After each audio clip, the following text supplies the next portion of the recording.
No love lost between these two California squads. The Sacramento Kings hosting Steph Curry and the Golden State Warriors. In the first, how about Steph playing pick and pop with Draymond, who nails the three? That was good, Warriors. Here's bad. Chris Paul left this game and did not return with some type of lower leg injury. He was not the only Warrior to do such a thing. But first, Andrew Wiggins with the score. Then the turnover. The Kings looking to take advantage of the Warriors' L's, but they can't because Gary Payton II comes away with the rock. He finds Curry in transition, who finds the bottom of the net on the layup. That's good, Gary Payton II. Now here is bad Gary Payton II. He's also joining Chris Paul in the medical room. He injures his hamstring on his right side. He also leaves the game and does not return. That is a big blow to what the Warriors are trying to do. Fourth quarter, Kings down by 9. It's Malik Monk attacking the rim. Draymond is going to get issued for a foul. He believes Monk carried. He gets a tech as well.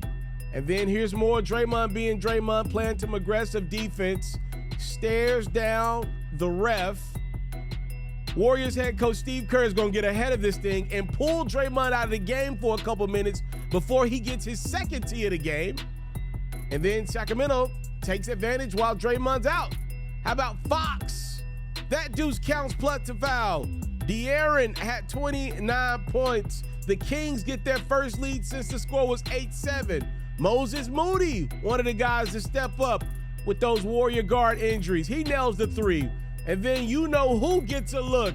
Curry knocks it down. The Warriors have regained control of this game. They're up a couple possessions. 39 seconds to go. It's Monk cutting the Kings deficit down to 1. It's 123-122. Sacramento now's got a chance to take a lead. It's Monk putting the Kings up 1. No timeouts for the Warriors. They got to go. The ball's in the hands of the chef. Curry's going to get a long look, but it is Curry. Oh! It's no good. Some believe Steph should have passed to an open splash, brother. Some good with Curry taking that three. The Warriors blow a big lead against the Kings. Good old Texas two-step in Dallas as Luka Doncic and the Mavericks host the Houston Rockets, who have gotten off to a pretty good start this year. First things first, pay respect where respect is due. Luka and Tim Hardaway Jr. put Dallas up by 8 with 3-pointers. Second quarter, Luka on a do-it-himself mission, got the roll. Dallas still in control of this one, but Houston's got some guys that take pride in the game that they play. Dylan Brooks cutting and scoring. Kyrie Irving pulling up and drilling the deuce. And then Kyrie finds Luka, who finds the step back in his bag of tricks and nails the three. The Don's got a smile on his face. Right before the half, how about Alperen Sengun with a don't mind if I do deuce? 31 points for Alperen Sengun. He's here, ladies and gentlemen. Third quarter, Jalen Green catches Dallas slipping, nails the three. And then Luka catches Houston slipping. Beautiful pass to the rookie Derek Lively, who throws it down. And then the Don going right at Brooks. Guess who won that matchup? It wasn't Brooks. Luka trying to keep the Mavs afloat, though, because they're trailing at home. It's Irvin. What a reverse layup. Oh, my goodness. This is the best finisher in the league. Kyrie had 27. He was second for Dallas in scoring in this one. You want to know why? That's why. Doncic had the most points in this one. He ties the game up at 94. And then it's Irvin finding Lively on a jam. Mavs back in control of this one midway through the fourth. Off the missed Luka three, look at the hustle from Green. Knowing where to get the rock to, it's big shot Kai. Dallas up by 8 and about to put things away. Jalen Green trying his best, blocking Luka. The Don gets it back, and Doncic goes hook shot. When you're that good, maybe you just should. 41 points, 9 rebounds, 9 assists for Luka. The Mavs edge the Rockets 121-115. Jimmy Butler was a no-go with an ankle injury as his Miami Heat welcomed in Giannis, Dame, and the Milwaukee Bucks. This is pretty much a rivalry at this point, right? Multiple times these two teams have faced off in the playoffs. Both sides have won. Who shall win this one? Giannis and Bam Adebayo exchanging buckets. Look at Adebayo doing his best to make up for Butler's absence. Giannis rolling with Middleton and scoring. Jaime Jaquez Jr. has been in a zone of late, enjoying some extra minutes in that Heat rotation, making the best of it. Other end, Dame Dollar. How about Lillard going glass? And then back to the Adebayo show, pick and pop. Bam, trying to get that ring in Miami like this dude's got. At the half, how about Ernie the Mascot giving Shaquille O'Neal a Heat culture jersey? Shaq was number 32 in Miami, but he wore number 34 in his career as well, just like that number 34 who nails the three. Adebayo channeling his inner Shaq late in the third with a jam. And then Dame Dollar going glass again.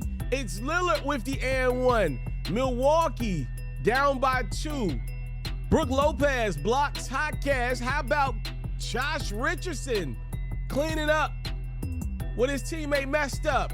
And then Caleb Martin with the spin. The Heater up a point. Lillard. It's Dame time, which usually means it's game time. Bucks go up a deuce. On the other end, how about this three from Kyle Lowry? And then Chris Middleton, stop, pops, and pulls. Bucks up by 4. 98 seconds to go.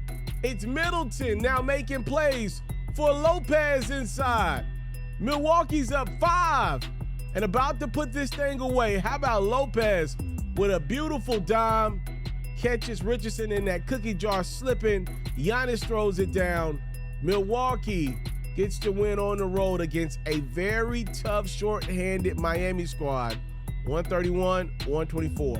All right, I think it's finally time to discuss the in-season tournament in detail here since we're at the quarterfinals. Welcome to the latest episode of the Who's Ferro podcast. I'm yours truly, the one and only Ferro. As you see on your screen, the 8 teams that will be representing the East and West here with an opportunity to win $500,000 in Vegas. You got the Lakers hosting the Suns. You got the Kings hosting the Pelicans. You got the Pacers hosting the Celtics out east, alongside the Bucks hosting the Knicks. From there, the winners of those matchups will head to Vegas, and then we'll have us a good old semifinals and finals on December 7th and 9th, respectively. So that is pretty much the general consensus of the matchups. I'm going to go ahead and give y'all my quick picks. I'm going to go Suns over the Lakers. The Suns didn't have Booker in either of their matchups against the Lakers this year, but still competed at a really close level. I'm going to pick them, and I'm going to go with the Pelicans to defeat the Kings. I just think Zion creates a matchup nightmare for Sacramento. 2 really good young teams out west. I'm looking forward to that one. And then out east, I'm going to roll with the Celtics over the Pacers. They're probably going to score 135 points in that game. And then I'm going to roll with the Bucks over the Knicks, especially with that game being in Milwaukee. Wouldn't be surprised if it went the other way, but that's what I'm rolling with. And then, heck, while I'm at it, I'm going to go ahead and give y'all my semifinals and finals predictions. I'm going to go with the Celtics out east. I'm going to go with the Pelicans out west. And I'm going to roll with the Celtics to win the in-season tournament. I just believe Tatum and Brown in November, December, January, the level that they play at is just incredible. Kristaps Porzingis is healthy now. He may not be healthy come April, May, and June, but you're catching him in November, December. Jrue Holiday is always ready to go. I think today the Celtics are the most equipped team to win a one-game format. I really do believe that. Again, today, this is not April, May, June. These guys are still fairly healthy. Most of these teams out there, we're still in the first 15, 20 games of the season. That's how I got it. Now, I'm going to be honest with y'all. A lot of people are in favor of the NBA adopting the one-game, do-or-die type of format for the first round of the playoffs. I've never been that guy. Worst case, I would respect going back to 3 out of 5. I came up with a format in my head. It's kind of like, I think the change that I wanted to make is if one team wins the first 3 games of a series, like let's say it's a 1 versus 8 matchup. Let's say the Denver Nuggets are taking on the Minnesota Timberwolves 1 versus 8, right? And the Nuggets win the first 2 games at home, and then they win the first game in Minnesota, which is what they did last postseason, if I'm not mistaken. Then I'm with the NBA saying, okay, we don't need a 4th game. All right, nobody's coming back from 3-0 in the NBA that often, right? I'm good with canceling the 4th game because to me, then you make that 1 game in Minnesota like super important. So I'm good with something like that. But I don't want to make the playoffs 1 game after watching 82 games of grueling basketball. I don't think that's fair to the higher seeds. That's my opinion. But I'm excited because the in-season tournament, which the guys are playing for $500,000 and the coaches as well, I'm excited to see potentially matchups in the playoffs that I'm not so sure if we're going to get. I don't know how great the ratings are going to be on this one, but I would tell you this. If there is an opportunity next week for me to get Giannis versus Tatum on one side and LeBron versus, it'll either be, first off, I get LeBron versus KD again, right? Which you always enjoy that matchup. You ain't got it for years. Now you're getting it 3 times in like 1 month. If I can get like LeBron versus Zion, which again, Zion's rarely ever healthy. LeBron's older at this point. If I get that on the other side for the semis, and if I'm Adam Silver, if I'm getting creative here, if I can get Giannis versus LeBron in the finals here of this quarterfinals matchup, I'm sorry, in this in-season tournament here in the NBA, the finals of the thing, that's a great matchup. That's good for the NBA because now you're kind of playing off the fact that by the end of the playoffs, you really never catch those iconic matchups between a LeBron and a Kobe in their prime. We did get LeBron and Steph for years, but it always feels like we miss some of those key matchups where the teams feel fairly equipped, right? So if I'm Adam Silver, I'm salivating at the mouth of a LeBron versus Tatum, a LeBron versus Giannis for something. It's going to spark some headlines. So I'm sure he's looking forward to it. It's his idea. I think it's worked marginally. We shall see. Let me know who y'all got winning that in-season tournament. Charles Barkley made a comment during TNT's broadcast of the Kings come from behind win against the Warriors. And I thought it was right on the money. He said, Klay's not the same guy. Draymond's not the same guy, and Wiggins has never been that guy. I want to attack every guy piece by piece of what Chuck had to say. I've been on that wave about all 3 of these gentlemen for a few years now. Wiggins did make the All-Star game. We got to give that man his just due. But I always just felt like Wiggins underwhelmed me. I never felt like he was an all-star in this league despite him making that all-star. If you go back and look at that year in the NBA, I think Kawhi was hurt that year. I think PG-13 was hurt that year. There was some weird things going on with the forwards out west that set up somebody to make the darn game. The Warriors were playing really great ball that first half of the season, and Wiggins was balling. He was balling, but to me, he was never an all-star guy in the NBA. Draymond has one of the highest basketball IQs we've got in the sport. So I don't give Draymond any type of credit here for his dumb actions, right? I don't give him a pass for that. We can't 1 minute say he's got a high IQ and then just expect the high IQ guy to turn it off. So Draymond has known for years now that his game has been declining, but he's a smart businessman. So what has he done? He's pretty much catered his game to make it difficult for the Warriors to move on from him.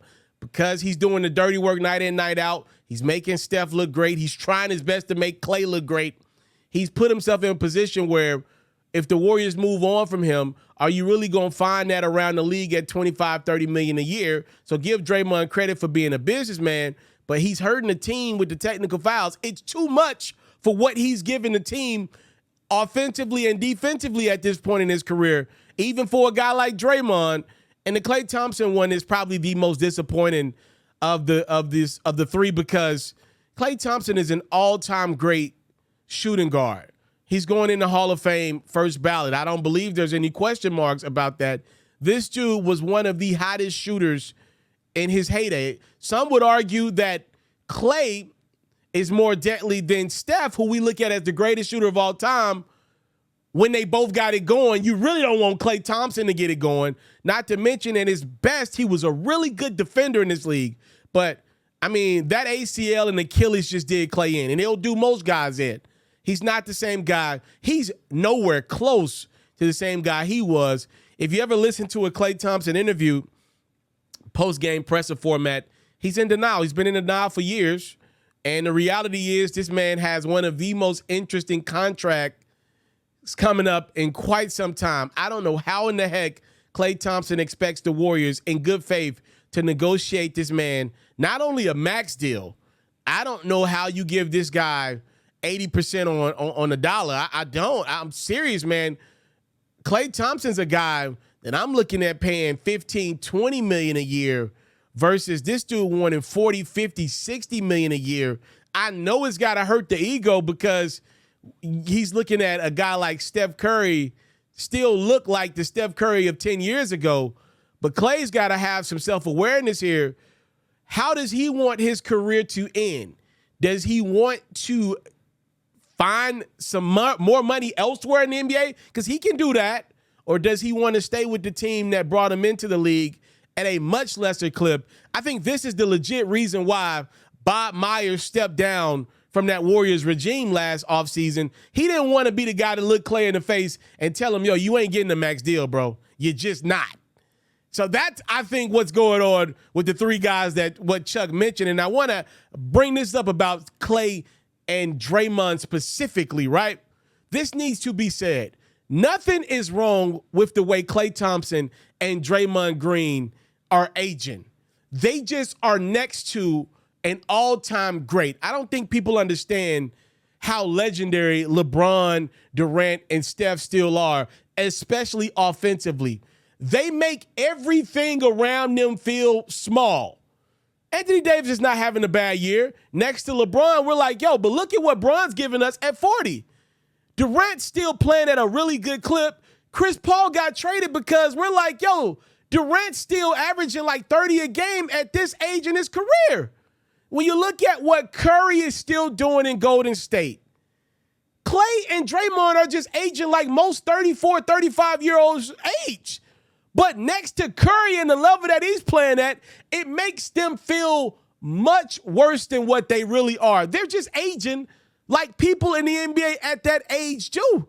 If you put 5 65-year-old men in the same room and 4 dudes have worked out moderately, they've ate what they wanted to throughout their lives though, next to one dude that has ate clean his entire life, only lean meats, green juice 2 times a day, you put them dudes next to this guy, you're going to see significant differences. By the way, the dudes that worked out 60, 65, they're probably going to still live a good amount of life. But next to lean green machine, it feels like they've lived in 2 different worlds. That's what's happening to Klay and Draymond. Yes, they're aging, but most people at their age in the NBA are a shell of themselves. Curry's just unreal right now. So is Durant, and so is LeBron. Mark Cuban is selling his majority stake in the Dallas Mavericks. He's still going to hold on to the basketball operations part of things, but Mark is selling his majority stake in the squad for a reported $3.5 billion. Let's keep in mind, Mark bought the team back in 2000 for $285 million. Obviously, that's a great return on the investment. Now, that's Shark Tank level business.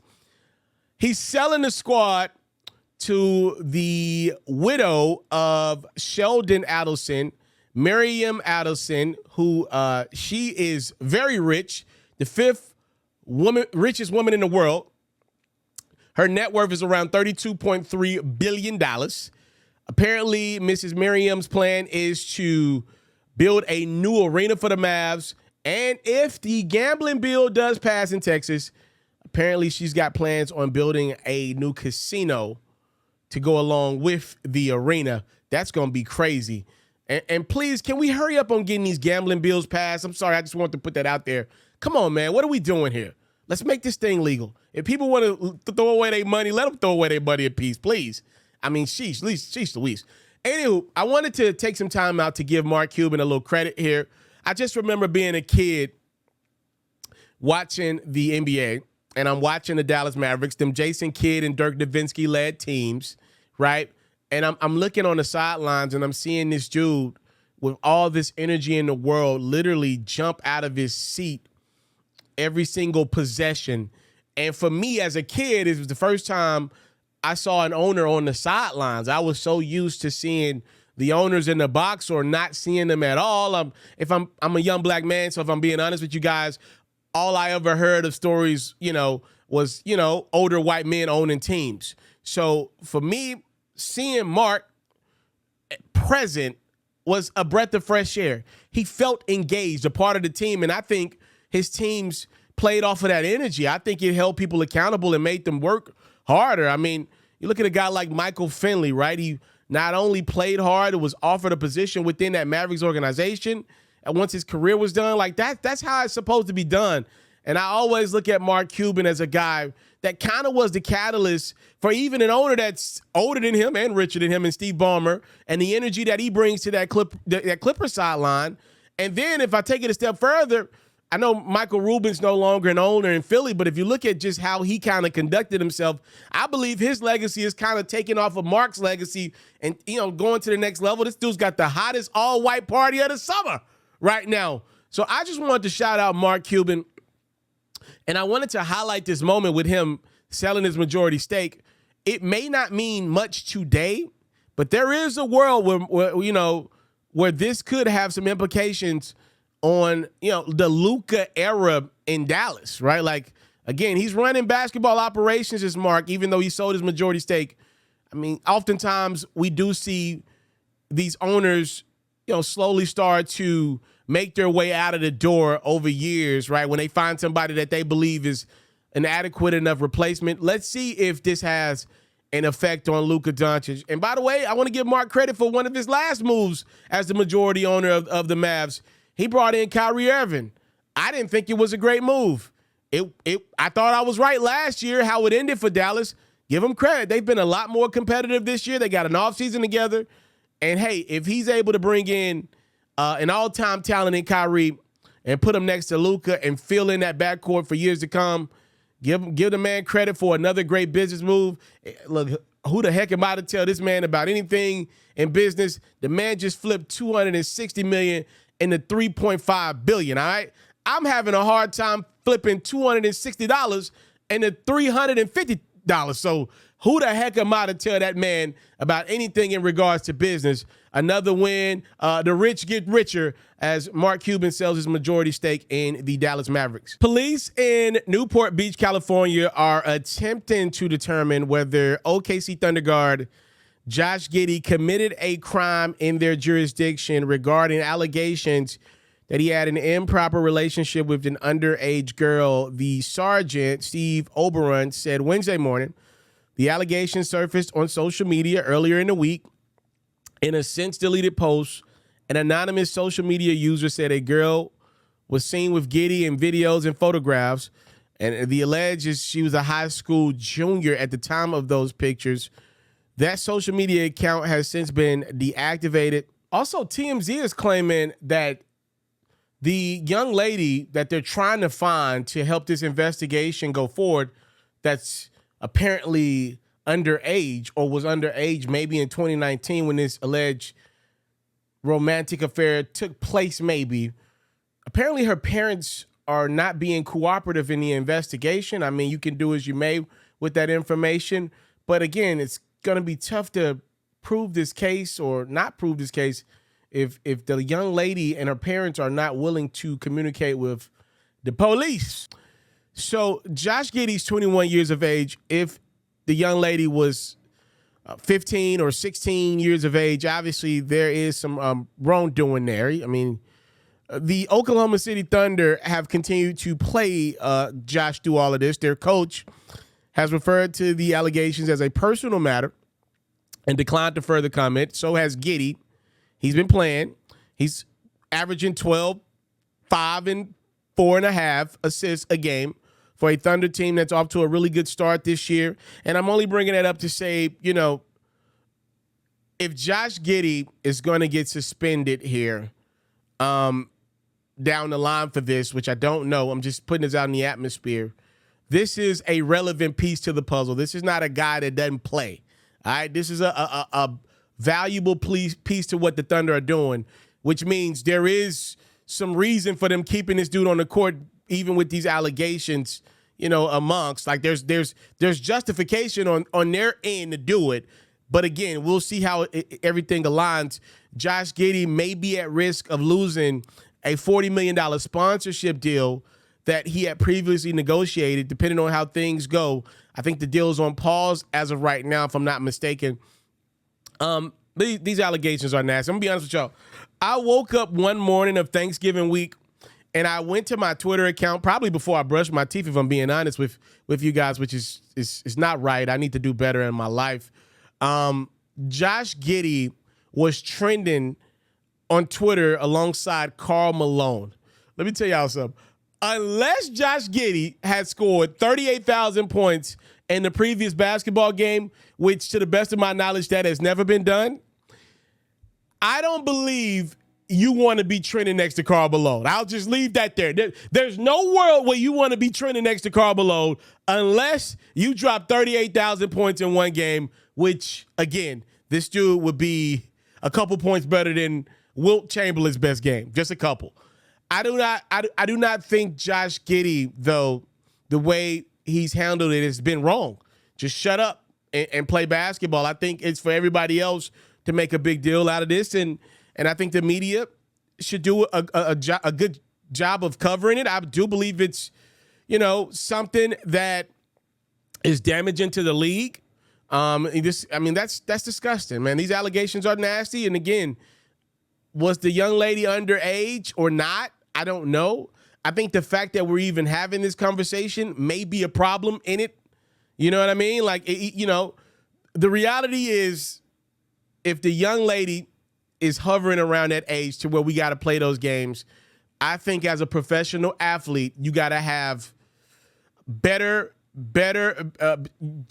got to be a better thinker. You got to have better wherewithal than to put yourself even in a position of this to lose a lot. You're a professional athlete. And we've heard rumors and rumblings of this stuff before surrounding Giddey. I'm not saying anything's true or not. I'm just saying it has been out there before. So, I mean, why, obviously he's young, but there are going to be questions that surround this. And I think if there was nothing to this, I think he would have immediately, declined to talk about it. That's just my opinion on this. Now, the second part of this, we bring in Ja Morant, who's currently on a 25-game suspension. The Memphis Grizzlies have been lethargic without him. So Des Bryant, former NFL player, most notably a part of the Dallas Cowboys, Des called out Malika Andrews, and I think a lot of it's because of the coverage that Ja Morant got, and obviously Malika Andrews on draft night last season, or in last offseason, decided to call out Brandon Miller. Y'all remember, out of Arkansas, Brandon Miller was involved in a serious situation in which apparently his teammate is accused and is on trial of killing a young lady. And Brandon Miller, whether he knew it or not, was a getaway driver in the scenario. So on draft night, Malika made sure to include the fact that Brandon Miller had those allegations surrounding his name during the season, a part of her NBA draft coverage. Dad's whole thing was like, this man's family's going to want to watch him getting drafted, the best moment in his life, back one day, and they're going to have to hear about some allegations that never led to Brandon Miller getting charges pressed against him, right? Dez went on Twitter and called out Malika Andrews for not talking about Giddey quick enough. He said, you went out of your way to crucify Brandon Miller on draft day over something he didn't even do. Why haven't you said nothing about Josh Giddey? I advise you not to make this a black or white thing. Your parents really raised you wrong. And just because you went to a private school don't make you better. You appeal, and I know you're kind. You just a puppet. I don't know how a former or current NBA player could sit across from you and look at you with some kind of respect. Dez went on to say people who have never, ever been on the other side of sports will never understand. Why should I give an F when the narrative is a bit built against us to fail? I'm forever on the athlete side. Our love for what we do will eventually be used against us for someone else's benefit. So he kind of lost me with the second tweet because at first I'm like, okay, he's taking up for the black athletes in Brandon Miller or Ja Morant, right?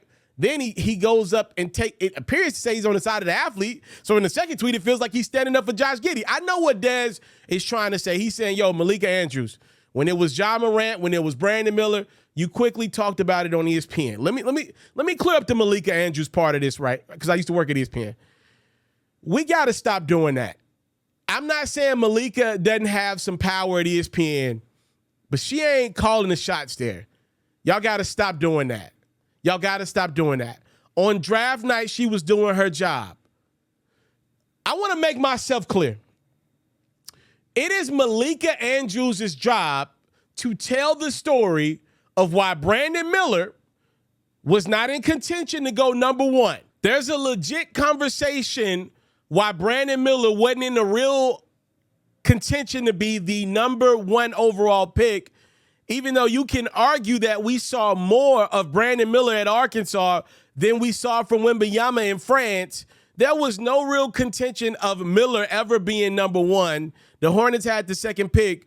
They took Brandon Miller, but I do believe it's fair to bring up, and I know Wembanyama was a can't-miss prospect. Trust me, I get it. But Brandon never was going to go number one, not just because of Wemby being a can't-miss prodigy. To be honest with you, it's because those allegations were out there, and I did think it was relevant enough for Malika to bring up on her broadcast. It's not her responsibility to care about how Miller's family watches draft day coverage 15, 20 years from now. What the hell? Just mute it. I mean, what? I would call out higher entities than Malika an anchor on ESPN. I say definitely there has not been the same energy with Josh Giddey that it has been with like a Ja Morant. And that's fair to me. These are nasty allegations. But using Malika like Dez is doing, I think you're stopping the buck way too short. Way too short. Malika Andrews is not running the content that she's not producing the program. She's just reading from a prompter and discussing what her producers tell her to talk about. She did her job. Whatever is happening with Josh Giddey, it needs to be reported because just like Ja Morant flexing a gun on Instagram, in my opinion, this is giving the NBA a bad look. The fact that we got a young athlete going mute silence and not wanting to over-defend himself, even with his lawyer probably advising him not to say much, he didn't say anything at all. I definitely believe that's a problem, and we shall see how it plays out. I think everybody is watching. Look, I'm with the part of Giddey, seemingly not getting the coverage out of the gate because it's starting to pick up now that Ja or Brandon, got. I'm with that. But I don't like the Malika Andrews stuff. It doesn't really make a lot of sense to me why she's getting that type of vitriol and smoke. I never really understood it. I don't get it. I don't really respect it. I want to thank y'all so much for the time, love, and support. It's what your boy would never take for granted. Thank y'all for tuning in to another episode of the Who's Ferro podcast. I am yours truly, the one and only. I'm Ferro. All right, make sure you subscribe to the channel if you have not done so. I'm out. I want to salute you, homie, for building your own thing and doing your own thing. Why build theirs when I believe I can build my own? You've already done it, or I wouldn't be here. I'm already the only elite sports and music journalist in the game today. My goal is simple, to be the best there's ever been. So, please don't go. Make sure you subscribe and follow the journey. It truly means everything to me. I tell stories. I talk music. I cover sports. I am culture. I am Ferro.